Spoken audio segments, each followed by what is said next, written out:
फला रे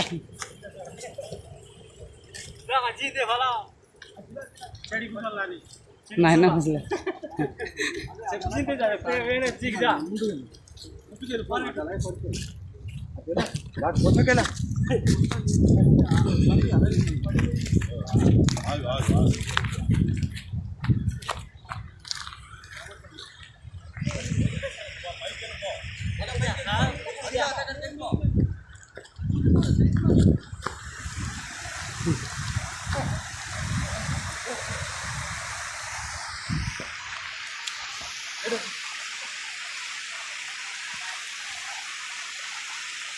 फेसबुक चढ़ जा फेसबुक मन के फेसबुक मन चढ़ने से होते बसली कुछ भी रहते ना रोड और सा घंटे लेगा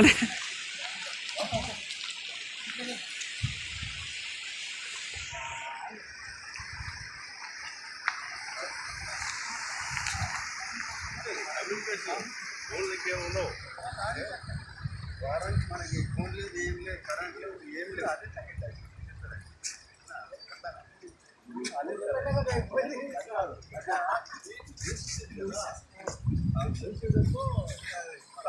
వెళ్ళిపోయి అల్లమైపోయి ఇవన్నీ తీసినా కూడా కాదు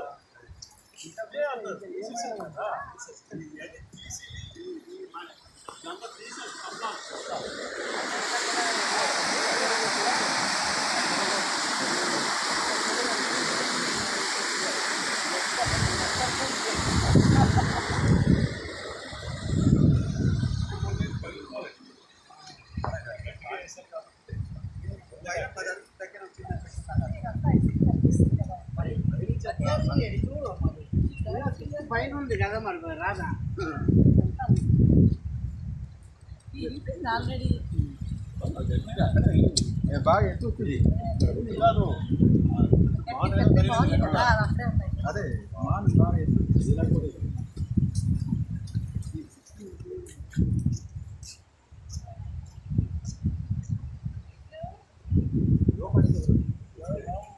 బాబా మన బైక్ ఇవ్వాలా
అంతా కలిపేలే అమ్మా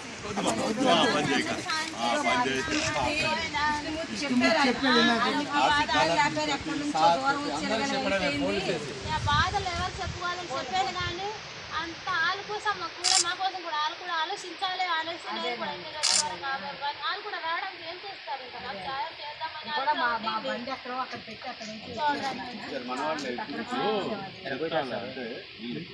ఆర్థిక సహాయం చేయాలి పంపిస్తాను మొత్తం ఏమైనా ఉంటే నేను పంపిస్తాను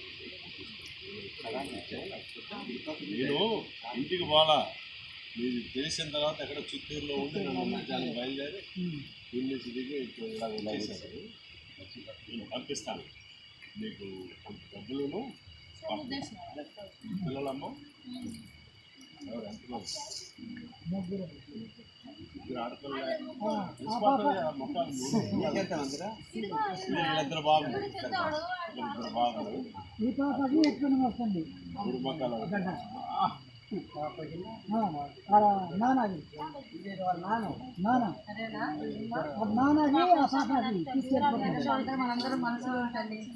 అదే వీళ్ళ రెండు కుటుంబాలకి అప్పుడు డబ్బులు పంపిస్తాను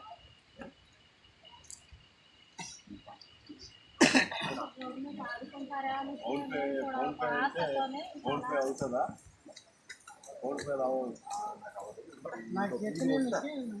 ఇద్దరు కలిసి ఇప్పుడు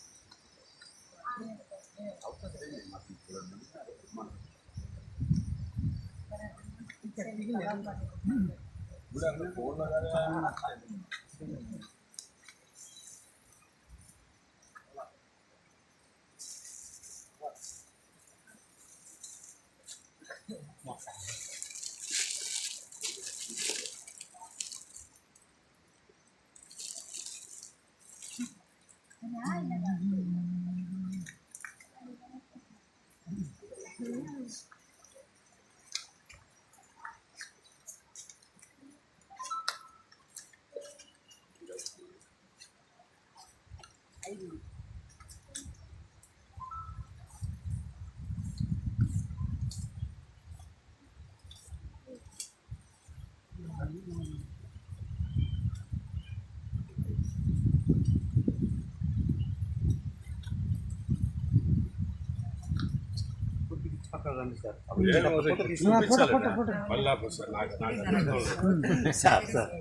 అదేదో ఫోటోలు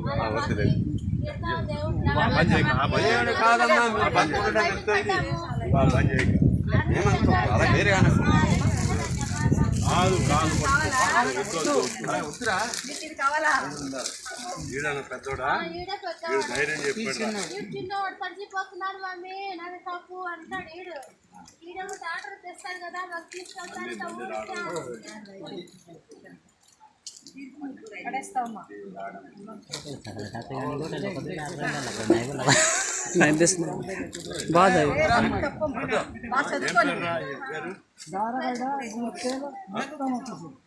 పడాలా 1000 మంది వచ్చాయి ఇలాగే ఈరోజు వచ్చేసి మళ్ళీ ఇంకో రోజు ఏదో సామాన్ వచ్చేసి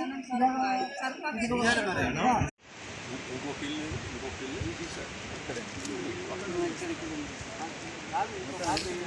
చెప్తే బాగుంది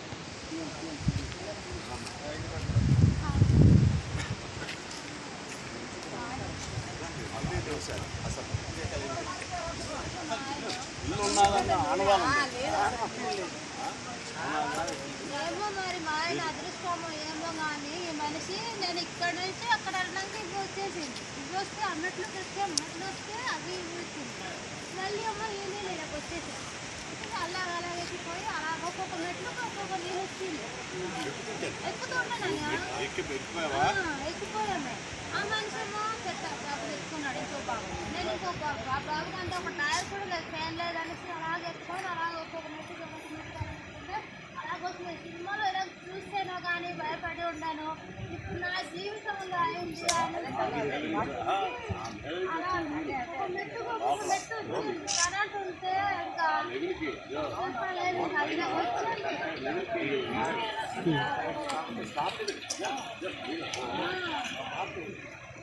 అలా వెళ్ళిపోయి అక్కడ వెళ్ళి అలా తింటూ ఉండిపోయినా పైన వెళ్ళేసి ఉండిపోయాను ఆయన చూస్తే పండుగ చేయాలి అనేసి అది స్లైడ్గా ఉంటుంది కాబట్టి వాళ్ళు వచ్చేస్తుంటే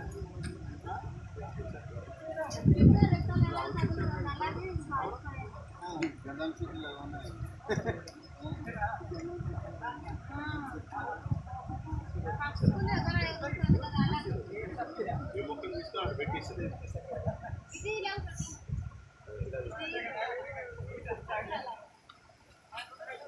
ఎలా చూసేది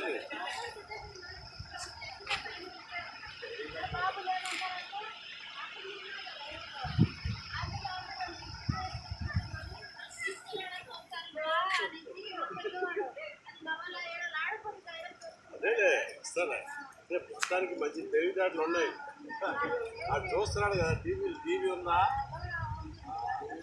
అంతా ఇంట్లో అది కాదు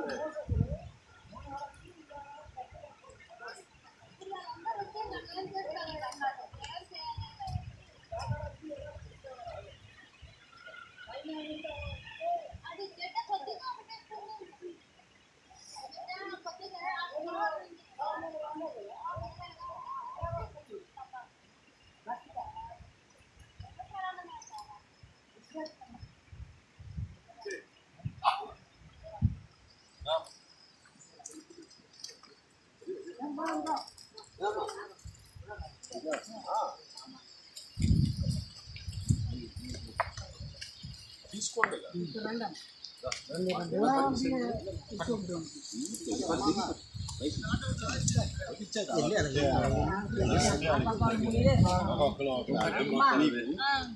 మీకోటి ఇక బకెట్లు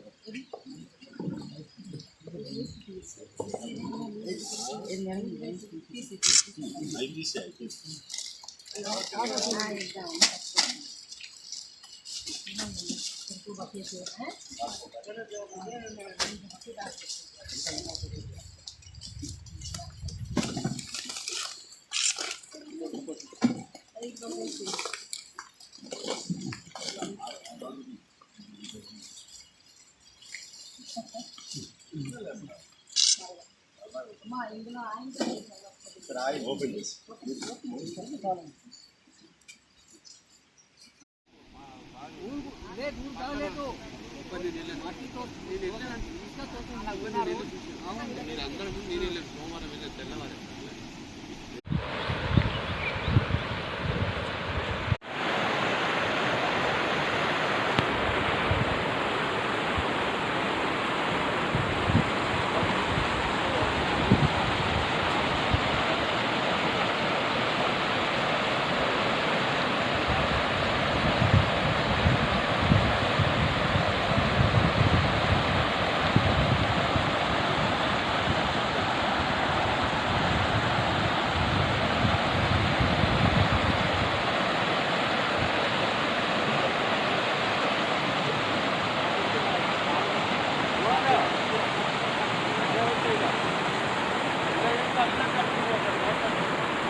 తీసుకొని రావాలి బండి మీద మరి ఇప్పుడు మీకేం బస్సులు తిరగట్లేదు కదా రండి మీరు కూడా రెండో లోపలికి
ఇటు కొంచెం పక్కన నాన్నన్నాడా కూటినే ఉన్నాడా ఇంతే బాగుంది పాత కాంప్లైంట్ కదా ఇదంతా ఇల్లులు కదా ఇల్లు లేదు సార్ ఇల్లు మీది పోయింది సార్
నా పేరు శెట్టి కనకమ్మండి.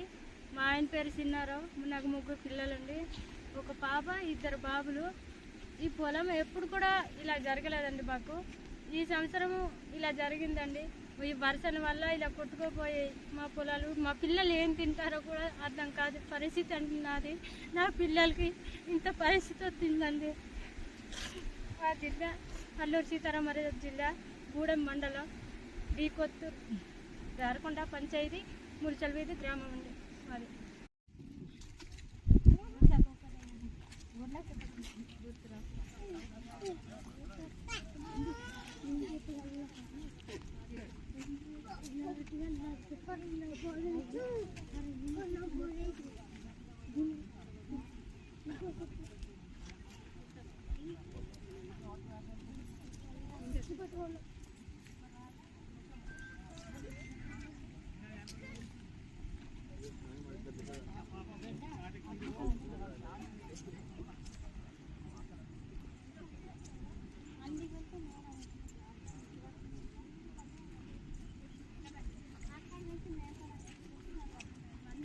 అది చాలా సార్.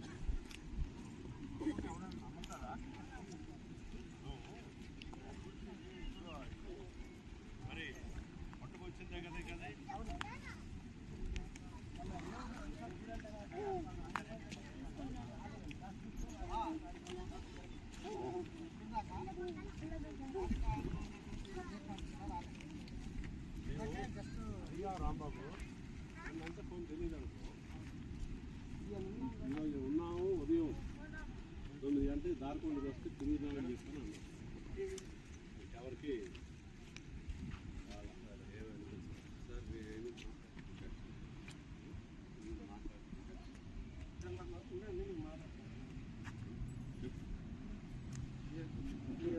జనం అలా నిల్చుంటారు వద్దులే వద్దులే ఇస్తారు ఇంతేనా అలా అది వస్తుంది కదా. రా మాట్లాడతాడు చూడు. చాలా ఎక్కువ వీడియో తీస్తే మళ్ళీ అప్లోడ్ కాదు అది. నమస్తే. అల్లూరు సీతారామరాజు జిల్లా జీకే వీధి మండల దారకొండ పంచాయతీ కొత్తూరు పక్కన మునిసల వీధి అనే గ్రామం. ఒక 30 ఇండ్లతో ఇక్కడ ఉన్నాం. ఇది తరతరాల ఇండి లేని కాలంలో మా తండ్రులు కొండ దుంపలు తెచ్చుకొని కట్టిన పొలం ఇది. ఇది పొలం అంటే ఎవరు కూడా నమ్మలేని పరిస్థితిలో ఉంది. ఎటు చూసినా బండరాళ్ళు, పెద్ద కర్ర ముక్కలు మొత్తం కూరుకుపోయింది. ఇప్పుడు వరకు ఇదిగో ఇక్కడ ఒక పశువుల ఉండింది. మొత్తం 12 పశువులు మొత్తం కొట్టుకెళ్ళిపోయి ఇప్పుడు వరకు అగ్రికల్చర్ వారు ఎవ్వరు కూడా వచ్చి చూడలేదు. ఇప్పుడు వరకు ఇక్కడ వచ్చి వెటనరీ వారు కూడా ఇప్పుడు రాలేదు. వెటనరీ ఎవ్వరు కూడా వచ్చి దాన్ని ఇక్కడ ఎక్కడ పశువులు కొట్టుకుపోయి ఏమని కూడా ఇప్పుడు ఎవ్వరు కూడా చూడడానికి రాలేదు. ఇదిగో మన జాయింట్ సెక్రటరీ అయిన మన నాని గారు, రాష్ట్ర కార్యదర్శి గారు ఇప్పుడు అక్కడి నుండి వచ్చి మొత్తం ఇవన్నీ పరిశీలిస్తున్నాడు. కనీసం ఇక్కడ ఇంత భూమి పోయింది. ఇదే మాకు వృత్తి, వ్యవసాయమే మా వృత్తి అనుకొని మేము బతుకుతున్నాం కనుక ఇదే పొలం ఇప్పుడు మళ్ళీ చేయడానికి ఏమీ లేదు. దీనివల్ల గవర్నమెంట్ ఆదుకొని దీన్ని మరి ఏమైనా ఈ రాళ్ళేమైనా తీస్తారా, లేదంటే పక్కనే గవర్నమెంట్ భూమి ఉందని అంటున్నారు. కనీసం ఆ భూమి మీద కల్పించవలసిందిగా కోరుతున్నాను. ఈరోజుని ప్రభుత్వం విజయవాడ వరదలు వచ్చాయి. విజయవాడ వరదల మీద తక్షణమే ప్రతిస్పందించింది. అక్కడ బాధితులందరికీ పెద్ద ఎత్తున సహాయం చేసింది. అదే సందర్భంలో 8వ తారీఖు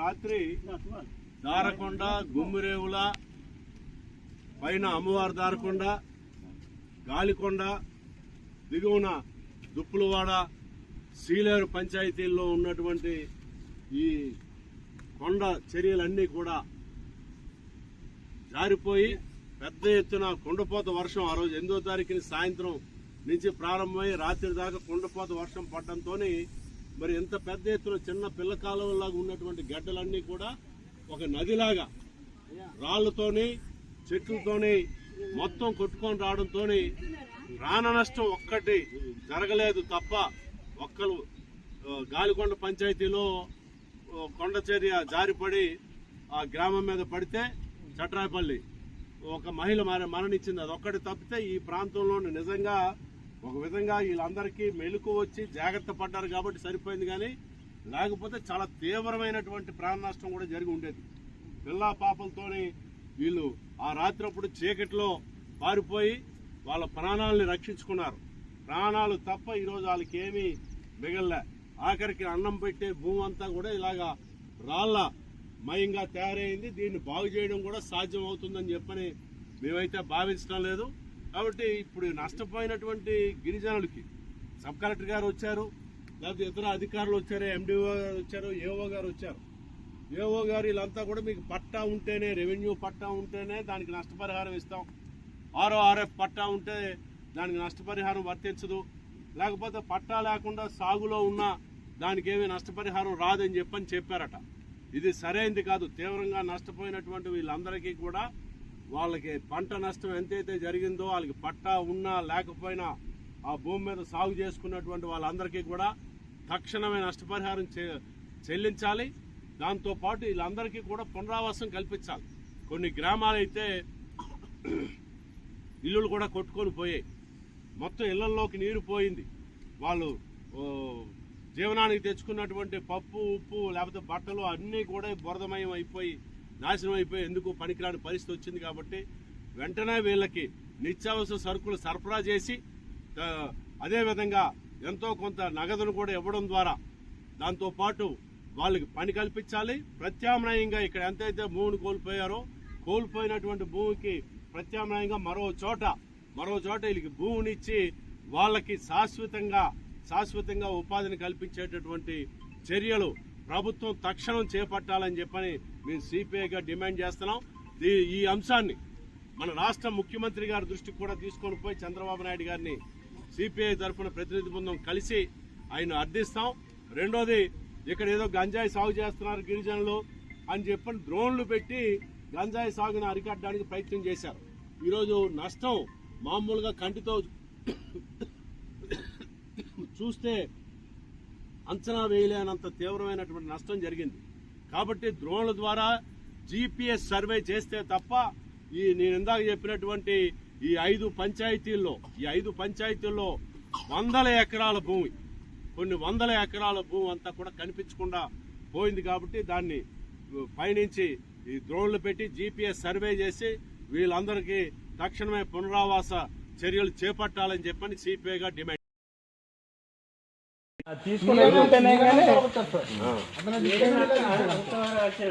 అక్కడ దాకా మొత్తం చూడండి అని చెప్పేసి అన్నామండి. అంటేనేమో ఇంకా అక్కడ రోడ్డు మీద ఫోటో తీసుకునే కానీ దిగేసి వెళ్ళిపోదాం అని చెప్పేసాం కానీ అన్నారు. రండి చూడండి, విషయం చూస్తే కదా అర్థమయ్యేది. రోడ్డు మీద పంట పొలాలు చూస్తేనేంటి, ఆ పైన కూడా ఉన్నాయి కదా పంట పొలాలు అని చెప్పేసి అన్నామండి. అంటే మీరు ఒకటి అడగాలి, గంజాయి సాగు చేస్తున్నాడు మీ మీద అనుమానంతో మీరు చేయట్లేదని చెప్పినా డ్రోన్ కెమెరాలు పెట్టి మొత్తం అంతా తీసుకున్నారు కదా, తీసుకున్నారా లేదా? మరి ఇప్పుడేమో ఇంత నష్టం జరిగింది. ఇది మామూలుగా వచ్చి ఇప్పుడు నేను వెళ్ళి చూసినా నాకే ఇదేంటి చూపించింది మళ్ళీ చూపిస్తానని చెప్పని అనిపించింది. ఇప్పుడు అక్కడ తోటలో చూసాము, నాకు అలాగే అనిపించింది. మళ్ళీ అలాగే ఉంది అంటే కాదండి, అది వేరు, ఆ గడ్డ వేరు, ఈ గడ్డ వేరు అని చెప్పని అన్నారు. అది తెలియాలనంటే నాకు అప్పుడు అనిపించింది శాటిలైట్ మ్యాపింగ్ చేయాలి అంటే పైనుంచి డ్రోన్ కెమెరాలు పెట్టి దాన్ని GPS అంట, GPS మ్యాపింగ్ చేస్తేనే ఎంత నష్టం జరుగుతుంది. మీరు ఇలా చూస్తే ఏమీ కనిపిస్తుంది. రెండోది మీది ఒకే ఫ్లాట్ లాగా ఉండదు కదా, 10 ఎకరాలు 20 ఎకరాలు ఒక ఇట్లాగా ఉండదు. ఒక ఎకరం నుండి 4 చిన్న చిన్న మడులు ఉంటాయి. అందుకని వాళ్ళకి ఎలాగ ఉంటుంది, ఏదో ఒక మడిపోయి ఉంటుందిరా, వాళ్ళు ఎక్కువ చేస్తున్నారు అని అంటారు. అందుకని మీరు మా మీదేమో మీకు నమ్మకం లేదు, మేము గంజాయి సాగు చేయట్లేదని అన్నా డ్రోన్ కెమెరాలు పెట్టి చూసుకున్నారు. ఇప్పుడు మేము చెప్పింది మీరు నమ్మట్లా. కాబట్టి ఇప్పుడు మేము చెప్పింది నిజమా కాదా అన్నది డ్రోన్ కెమెరాలు పెట్టి GPS మ్యాపింగ్ చేయండి. చేస్తే అప్పుడు ఎంత నష్టం జరిగిందో తెలుస్తుంది. నాకు చూడగానే అనిపించింది, నాకు కృష్ణమూర్తి చెప్పగానే అని ఇలా భూమే కనిపించకుండా పోయిందండి. ఇప్పుడు వాడికి వెళ్ళాం, ఏదైతే మనం మాదిమల్లు తర్వాత ఇంకోటి చూడరాయి అదంతా మొత్తం కొట్టుకొని పోయింది. భూమి ఇల్లులు కొట్టుకొని పోయి కనే పెంచుకున్నా. అందుకని అలా చూస్తే కంటికి కూడా ఒక్కోసారి అంతా మనం చూడలేం. ఖచ్చితంగా జీపీఎస్ సర్వే డ్రోన్ కెమెరాతో చేయాలన్నది డిమాండ్ చేయాలి రేపు. అదే మాట్లాడతాను కలెక్టర్తోనే. అవసరమైతే రాష్ట్ర కార్యదర్శిని కూడా తీసుకొచ్చి మళ్ళీ ముఖ్యమంత్రి గారిని కలుస్తాం. చంద్రబాబు నాయుడు గారిని కలిసి చెప్పి ఇక్కడ వాస్తవ పరిస్థితి ఇవి కూడా అంతా మేము తీసుకున్నాము, వీడియోలో తీసుకున్నాము. ఈ వాస్తవ పరిస్థితి అంతా మళ్ళీ ఆయనకి వివరించి వీడియోలో చూపించి ఎంత నష్టం జరిగింది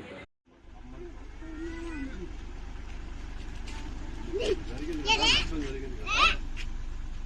అధికారులు ఎవరైనా వచ్చారా?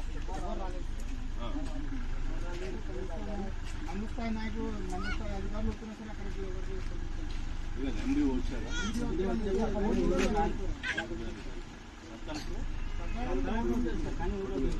రాలే. మీకు ఎప్పుడైనా మీ అనుభవంలో పెద్దలు ఉన్నారు కదా, ఇంత వర్షం లేకపోతే ఇంత నష్టం ఎప్పుడైనా చూస్తారు మీ జీవితంలో? పొద్దు దూచినప్పుడు చెట్లు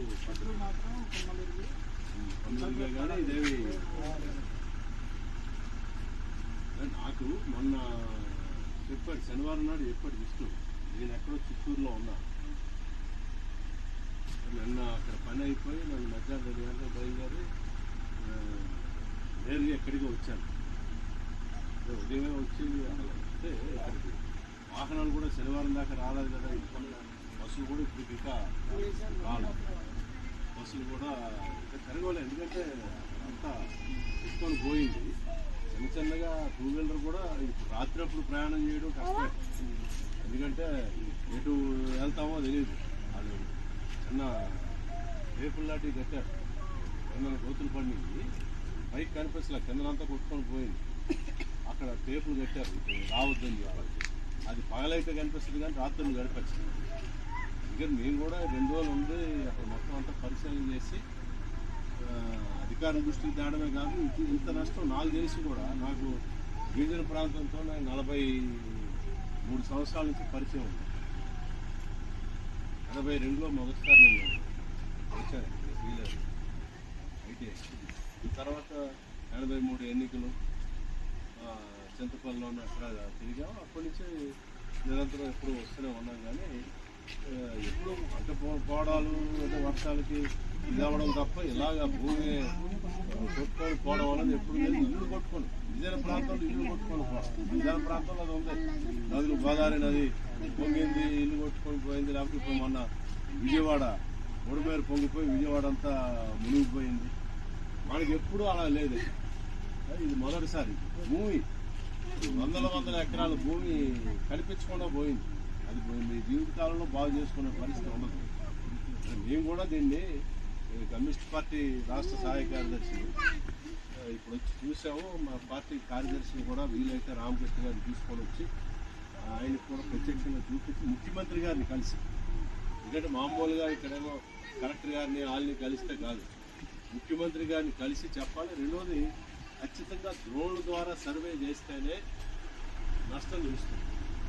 మామూలుగా నుంచి ఫోటోలు తీస్తే అక్కడే కనిపిస్తుంది తప్ప దూరం నుంచి అంత దూరం నుంచి మీకు ఆ పైన ఎన్ని కొండలు దారిపోయి అంత కొట్టుకొని వచ్చి ఎంత నష్టం జరిగింది. అదే చిన్నది కాదు కదా, అదేమో ఒకసారి ఇలా చూస్తే కనిపిస్తుంది. పరిచయం తీసుకున్నాం చిన్న గంటదే కనిపిస్తుంది కానీ మొత్తం కనిపిస్తుంది. మొత్తం ఎంత నష్టం జరిగిందో మళ్ళా కనిపిస్తుంది. ఆ పద్ధతిలో సర్వే చేసి తక్షణమే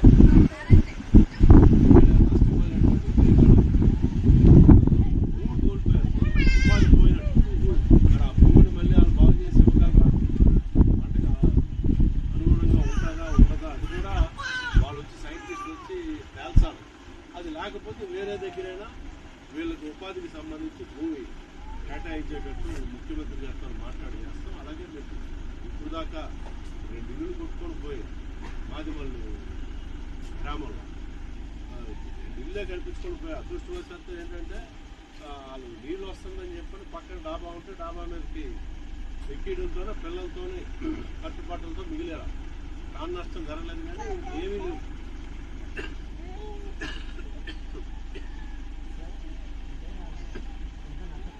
300 డేస్ మాకు కల్పించేలాగా ఇంకా కొంచెం పై అది మీ ఒక్కరికి ఇప్పుడు మహాత్మా గాంధీ చెప్పగలుగుతుంది. అది మీ ఒక్కరికే రాదు. ఎందుకంటే కేంద్ర ప్రభుత్వం రాష్ట్ర ప్రభుత్వం తన సొంతంగా చేయలేదు. దానిలోకి మనం పోయి అసలు మనం ఇదే నీకు కావాల్సింది అంటే ఇప్పుడు పని కల్పిస్తారు, నీకు భూమి ఉండదు, ఆ పనితోనే బతికేస్తారా? అది తాత్కాలికం, అది ప్రధానం కాదు. మీకు ప్రధానం ఏంటి? మీరు కోల్పోయినటువంటి భూమిని మళ్ళీ సాగుకు అనుకూలంగా చేసి పునరుద్ధరించడానికి అవకాశం ఉంటుందా? అది లేని పక్షంలో వేరే దగ్గరైనా ప్రభుత్వం ఇవ్వాలి. అది డిమాండ్. అంటే ఇదంటే ఇంకా దానికి కొన్ని అనుకూలంగా ఉన్న దానికి కూడా మలుచుకోవడానికి అవకాశం ఉంటుంది. ఇది అందులో దాన్ని అది సెంటర్దైనా దాన్ని అభివృద్ధి చేసే క్రమంలోనే ఏమైనా ఉపయోగపడితే చేయొచ్చు, కానీ అది ప్రధానం కాదు. అది అన్నాళ్ళు నువ్వు జీవితకాలం నీ తర్వాత తరాలు కూడా కూలీలుగానే మిగులుతారు తప్ప అది నీకు భూమి యజమానిగా నువ్వు ఎప్పుడూ ఉండలేవు. అందుకని ఆ డిమాండ్ పెడితే అసలు పోతుంది. మన డిమాండ్ ఎలాగే ఉండాలి, తాత్కాలికంగా పిల్లలకి వెంటనే అది మహాత్మా గాంధీ జాతీయ గ్రామీణ ఉపాధి హామీ చట్టం ప్రకారం నువ్వు కల్పిస్తావా, లేకపోతే ఇతరత్ర కల్పిస్తావా, అది రాష్ట్ర ప్రభుత్వం బాధ్యత. మనం ఫలానా స్కీమ్ నుంచే పెట్టాలంటే ఆ స్కీమ్ నా చేతిలో లేదు, మోడీ ఒప్పుకోవాలంటాడు. ఎందుకంటే ఆ స్కీముల జోలికి మనం పోవాలి. తక్షణ ఉపాధి కల్పించాలి, కోల్పోయిన భూమిని పునరుద్ధరించాలి. పునరుద్ధరించలేని పక్షంలో వేరే చోట ప్రత్యామ్నాయంగా వీళ్ళకి మళ్ళీ భూములు ఇవ్వాలన్నది డిమాండ్. అలాగే చేస్తే అప్పుడు అది స్పష్టంగా ఉంటుంది. ఇది కూడా వెంటనే సర్వే చేసి, డ్రోన్తో సర్వే చేసి, ఇది కూడా ఎప్పుడో చేస్తామన్నది కాదు కదా. వెంటనే తక్షణం ఒక వారం రోజుల్లో సర్వేలు పూర్తి చేసి తక్షణమే ఆదుకోవాలన్నది మనం డిమాండ్ చేయాలి. అందుకు తగినటువంటి పద్ధతుల్లో భూములు అయితే ఇంకా సాగులు వచ్చే అవకాశం లేదు.